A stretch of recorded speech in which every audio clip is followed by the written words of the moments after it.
জয়গুরু। দলের শ্রীচরণে আমার প্রণাম। জগজ্জননী শ্রী বড় মার চরণে আমার প্রণাম। পরম পূজ্য পাদ শ্রী বরদা শ্রীচরণে আমার প্রণাম। পরম পূজ্য পাদ শ্রী আচার্য দেবের শ্রীচরণে আমার শতকোটি প্রণাম। আপনাদের সবাইকে আন্তরিক আনন্দিত জয়গুরু। রোজ বাড়ির ছেলে মেয়েদের ঠাকুর এটা খাওয়াতে বললেন, যাতে সবাই ভালো থাকে, সবার শরীর স্বাস্থ্য ভালো থাকে, জীবন পথে সুস্থ সুন্দরভাবে এগিয়ে চলতে পারে, বিভিন্ন গ্রহ দোষ থেকে যেন তারা রক্ষা পায়, কারো কুনজর থেকে যেন রক্ষা পায়, কেউ কিছু খারাপ করতে আসলে কেউ কোনো ক্ষতি তাদেরকে করতে পারবে না। তাই ঠাকুর রোজ এই জিনিসটি বাড়ির সবাইকে, বাড়ির ছেলে মেয়েদের খাওয়াতে বললেন। আসুন জিনিসটি কি সেটাই আজকে আমরা শুনে নিচ্ছি আমাদের এই ইষ্ট প্রসঙ্গের মধ্য দিয়ে।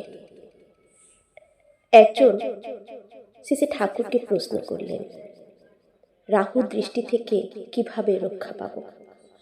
শ্রী ঠাকুর বললেন, নামের জোর বাড়িয়ে দাও, ভালো করে ভক্তি ভরে ইষ্টভৃতি করো। নামের জোর বাড়িয়ে দিতে বললেন, আর ভালো করে ইষ্টভৃতি করতে বললেন। ইষ্টভৃতি শুধু মন্ত্র পাঠ নয়, আকুলভাবে মনের থেকে ভালোবেসে মন প্রাণ দিয়ে ঠাকুরকে ইষ্টভৃতি নিবেদন করতে হয়। রোজ ইষ্টকে ফুল জল নিবেদন করো। রোজ ইষ্টকে ফুল জল নিবেদন করতে বললেন, এবং ছেলে পেলে সহ সবাই রোজ ওই জল পান করো, সব বিপদ কেটে যাবে। এই যে ফুল জল যে বানাতে বললেন ঠাকুর, এটাই কিন্তু স্বস্তিনীর চরণামৃত বা স্বস্তিনীর জল, আর ওই ফুল দিয়ে তৈরি হয় স্বস্তিনী কবচ। ফুলগুলো একসাথে জড়ো করে নিয়ে সেইগুলো দিয়ে একটি কবচ তৈরি করে ধারণ করলে ছেলে পেলে নানান বিপদ থেকে তারা রক্ষা পাবে। আর ওই জল রোজ বানিয়ে সবাইকে খাওয়াবেন, বাড়ির ছেলে মেয়েদের অবশ্যই খাওয়াবেন, যাতে তারা রাস্তাঘাটে তো তারা বের হয় বিভিন্ন কাজে কর্মে, পড়াশোনায়, নানান জায়গায় তাদের যেতে হয়, কোনো কিছু বিপদ যেন তাদেরকে হাতছানি না দেয়, তার জন্য এই জলটি পান করাবেন। তাছাড়া ঠাকুর বলেছেন রোজ ইষ্টভৃতির পর চরণামৃত খেতে, তাতে শরীর ভালো থাকবে।